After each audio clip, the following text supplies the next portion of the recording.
तो hello student, यहाँ पास आप देख सकते हैं कक्षा 10वीं का अर्धवार्षिक पेपर लेकर के आ चुका हूँ 2023 24-25 का। और यहाँ पास देख सकते हैं विज्ञान का पेपर बच्चों कौन सा है। विज्ञान का फर्स्ट पार्ट पहले ही अपलोड हो चुका है, ये सेकंड पार्ट वीडियो होने वाला है। इस पार्ट पर हम देखेंगे क्वेश्चन क्रमांक 6 से लेके पूरे 23 तक पूरे सॉल्यूशन। ठीक, 75 नंबर यदि आप चाहते हैं विज्ञान में कि आए तो जितने क्वेश्चन मैं आपको बता रहा हूं बच्चों उतने तैयार कर लो।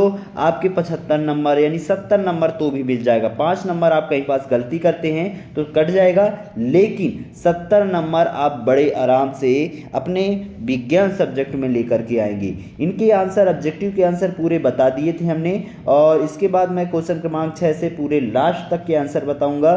ठीक, और चैनल को जिन्होंने अभी तक सब्सक्राइब नहीं किया सबसे पहले चैनल को सब्सक्राइब कर लो, बेल आइकन को प्रेस कर लेना, और इस वीडियो को जितना हो सके अपने दोस्तों में शेयर करो। देखो क्वेश्चन क्रमांक 6वां क्या है, वायु में जलाने से पूर्व मैग्नीशियम रिबन को साफ क्यों किया जाता है।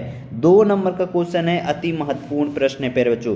फिर इसके अथवा में क्या है, सोडियम को मिट्टी के तेल में डुबाकर क्यों रखा जाता है। ये अति महत्वपूर्ण क्वेश्चन है, जिसे कहते हैं अति महत्वपूर्ण। ये अक्सर पूछे जाने वाला क्वेश्चन है दोनों। ठीक, फिर अगला क्या है, अम्लीय वर्षा से आप क्या समझते हैं। ये भी 2 नंबर का क्वेश्चन अक्सर पूछा जाता है। इसके आंसर मैं बताऊंगा, पहले 4 क्वेश्चन देखेंगे, उनके 4 के आंसर बताऊंगा। ठीक ना। फिर यहाँ पास देखिए अगला क्वेश्चन, क्रिस्टलीकरण से आप क्या समझते हैं। ये भी अति महत्वपूर्ण क्वेश्चन है। निष्पादन किसे कहते हैं, ये भी है ना। और भर्जन किसे कहते हैं। ठीक, प्रतिस्थापन अभिक्रिया किन्हें कहते हैं। ये वाला भी क्वेश्चन अक्सर पूछे जाने वाला क्वेश्चन है प्यारे बच्चों। यहाँ पास देखो एस्टरीकरण अभिक्रिया किन्हें कहते हैं, ये भी अति महत्वपूर्ण है। इनके आंसर मैं बताऊंगा। जाइलम और फ्लोएम में पदार्थों के वाहन में क्या अंतर है, और इसके अथवा में क्या है, स्वपोषण एवं विषम पोषण में अंतर लिखिए। कम से कम 3 अंतर आपसे आने चाहिए। ठीक, तो चलिए इनके आंसर देख लेते हैं। तो यहाँ पास आप देख सकते हैं क्वेश्चन क्रमांक 6वें का आंसर पूरा विधिवत दिया गया है। ठीक, ये 6वां और 6वें का 8वां दोनों आंसर यहाँ पास विधिवत दिए गए हैं। फिर देखिए क्वेश्चन क्रमांक 7वां, क्वेश्चन क्रमांक 7वें का आंसर यहाँ पास दिया गया है।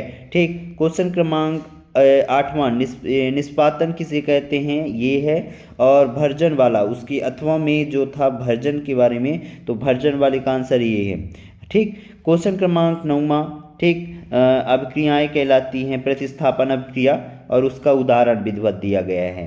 ठीक, फिर यहाँ पास देखो एस्ट्रीकरण वाला क्वेश्चन आया हुआ है, ये अथवा में था, तो इसका पूरा आंसर विधिवत दिया गया है। यहाँ पास देखिए क्वेश्चन क्रमांक 10वां, जाइलम के कार्य वगैरह पूछा गया था, और स्वयं पोषण वाला क्वेश्चन था। ठीक ना। तो ये क्वेश्चन क्रमांक 10वें का पूरा आंसर यहाँ पास आप देख चुके हैं। इसके आगे क्वेश्चन क्या है, तो यहाँ पास आप देख सकते हैं क्वेश्चन क्रमांक 11वां में है, प्रत्यावर्ती क्रिया किसे कहते हैं, या प्रतिवर्ती क्रिया किसे कहते हैं। ठीक, ये भी अक्सर क्वेश्चन पूछा जाता है बच्चों। ठीक, फिर यहाँ पास देखो अगला क्वेश्चन, जलावर्तन से आप क्या समझते हैं। 2 नंबर का क्वेश्चन है। इसके 12वां नंबर में क्या है, कायिक प्रवर्धन क्या होता है। तो कायिक प्रवर्धन क्या होता है, ये पूरा यहाँ पास विधिवत दिया गया है। फिर यहाँ पास देखिए अथवा में क्या है, द्विखंडन क्या है। द्विखंडन क्या है, 2 नंबर का क्वेश्चन है, अति महत्वपूर्ण क्वेश्चन है प्यारे बच्चों। क्वेश्चन क्रमांक 13 क्या है, अनुवांशिकी से आप क्या समझते हैं। क्वेश्चन क्या है, अनुवांशिकी से आप क्या समझते हैं, अति महत्वपूर्ण क्वेश्चन है, इसको आप अच्छे से तैयार कर लेना। फिर एक संकरण क्रॉस क्या होती है। एक संकरण क्रॉस क्या होती है, पूरा विधिवत आंसर इसका बताऊंगा, टेंशन मत लो। अगला क्वेश्चन क्या है, प्रकाश के परावर्तन से आप क्या समझते हैं, इसके नियम लिखिए। 2 नंबर का क्वेश्चन है, अति महत्वपूर्ण क्वेश्चन है, और इसके अथवा में है खेल का नियम लिखिए। लेकिन ये जितना इम्पोर्टेंट नहीं है, ये ऊपर वाला इम्पोर्टेंट है, इसको अच्छे से तैयार करके जाना। फिर यहाँ पास एक और बहुत महत्वपूर्ण क्वेश्चन है, तारे क्यों टिमटिमाते हैं। ये वाला वेरी वेरी मोस्ट क्वेश्चन अच्छे से तैयार कर लेना। ठीक, फिर इसके अथवा में क्या है, वर्ण विक्षेपण किसे कहते हैं। ये भी वेरी वेरी मोस्ट क्वेश्चन है प्यारे बच्चों, इसको तैयार करके जाना, छोड़ना मत, तैयार कर लेना। ठीक, तो चलिए इनके आंसर देख लेते हैं।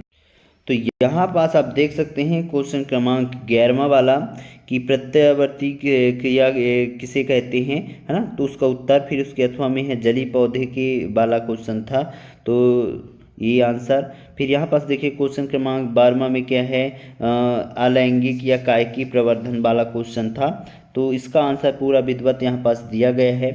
फिर क्वेश्चन क्रमांक 12वें के अथवा में क्या था, द्विखंडन वाला क्वेश्चन था, पूरा आंसर दिया गया है। क्वेश्चन क्रमांक 13वां क्या है, अनुवांशिकी, ठीक, उसका आंसर दिया गया है। फिर उसके अथवा में है एक क्रॉस अभिक्रिया के बारे में पूछा गया था, तो उसका, ठीक। फिर यहाँ पास देखिए क्वेश्चन क्रमांक 14 दिया गया है, ठीक, और अथवा में क्या है, इसलिए का नियम, है ना, 14 की अथवा का आंसर, ठीक। फिर यहाँ पास देखो क्वेश्चन क्रमांक 15 क्या है। क्वेश्चन क्रमांक 15 का आंसर तारे रात में टिमटिमाते हैं, उसके अथवा में क्या है, ये वाला प्रिज्म वाला। तो पूरा आंसर विधिवत दिया गया है, आप इसको नोट डाउन कर लीजिएगा, ठीक बच्चों। फिर इसके आगे क्वेश्चन क्या है,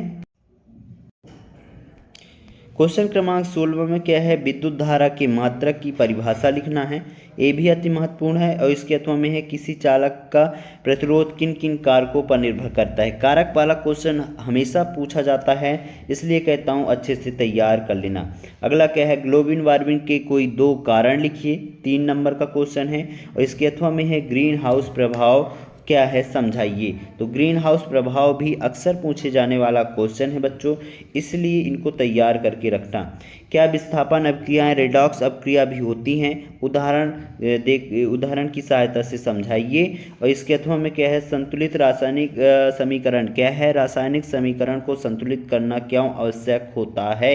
ये वाला क्वेश्चन 3 नंबर के दोनों अति महत्वपूर्ण क्वेश्चन हैं, ये सारे बहुत महत्वपूर्ण हैं जो अक्सर पूछे जाते हैं, ठीक। फिर अगला क्वेश्चन है तंत्रिका कोशिका का नामांकित चित्र क्या है। तंत्रिका कोशिका का नामांकित चित्र 4 नंबर आपके पक्के हो जाएंगे यदि आप इसको तैयार करके जाते हो तो, ठीक। फिर अगला क्वेश्चन क्या है, प्रतिवर्ती चाप का नामांकित चित्र, ये दोनों में से एक जरूर आएगा। फिर यहाँ पास देखिए टिंडल प्रभाव उत्पन्न करने वाले प्रकीर्णन की भूमिका बताइए, 4 नंबर का है। उसके अथवा में है दृष्टि दोष क्या है, एक कितने प्रकार के होते हैं। तो इनके आंसर पहले देख लेते हैं। यहाँ पास आप देख सकते हैं ये है 16वां वाला, एम्पियर किसे कहते हैं उसकी परिभाषा वगैरह यहाँ पास दी गई है ना, सूत्र वगैरह। फिर यहाँ पास उसका अथवा 16वें का अथवा किसी चालक का प्रतिरोध किन किन कारकों पर निर्भर करता है। तो 1 कारक 2 3 4 कारक दिए गए हैं, चारों कारक लिख लेना क्योंकि 4 नंबर के आया हो। फिर ये क्वेश्चन क्रमांक 17वें का आंसर, फिर 17 के अथवा वाला आंसर यहाँ पास दिया गया है विधिवत, आप इसको अच्छे से ग्रीन हाउस प्रभाव वाला था 17 का अथवा वाला, है ना। फिर यहाँ पास देखिए ये 18वें का है, ठीक, विस्थापन अभिक्रिया, उसके अथवा वाला संतुलित रासायनिक अभिक्रिया वाला है, ठीक। फिर यहाँ पास देख सकते हैं ये है तंत्रिका कोशिका का नामांकित चित्र, और ये प्रत्यावर्ती चाप का नामांकित चित्र, इसको आप अच्छे से देख लीजिएगा, ये अक्सर पूछा ही जाता है क्वेश्चन, ठीक, इसलिए आपको बता रहा हूँ इसको तैयार कर लेना, ठीक बच्चों।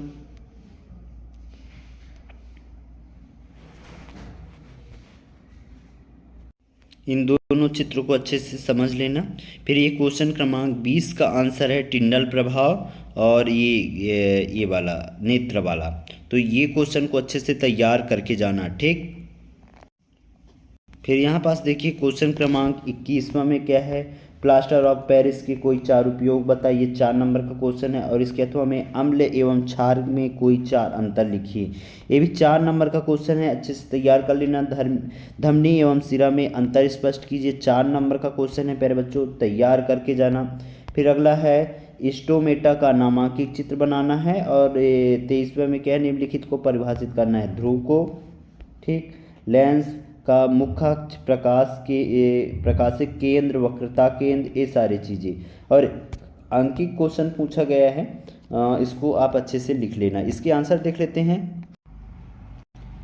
यहाँ पास देखिए प्लास्टर ऑफ पेरिस की उपयोगिता यहाँ पास दी गई है। फिर इसके अथवा में आप देख सकते हैं अम्ल और क्षार में अंतर विधिवत दिया गया है। फिर एक धमनी और शिरा में अंतर दिया गया है, इसको आप अच्छे से देख सकते हैं, धमनी और शिरा में अंतर। ठीक, फिर ये वाला इसके अथवा का आंसर है 22वां की। ठीक, फिर यहाँ पास देखिए 23वीं का आंसर यहाँ पास पूरा विधिवत दिया गया है। ठीक, इनको परिभाषित करना था। फिर ये 23 के अथवा वाला का आंसर एक अंकित प्रश्न पूछा गया था, तो उसका आंसर पूरा विधिवत दिया गया है। इस प्रकार प्यारे बच्चों आप पूरे आंसर को अच्छे से तैयार करके जाना, एक भी आंसर आपके छूटने नहीं चाहिए। ठीक।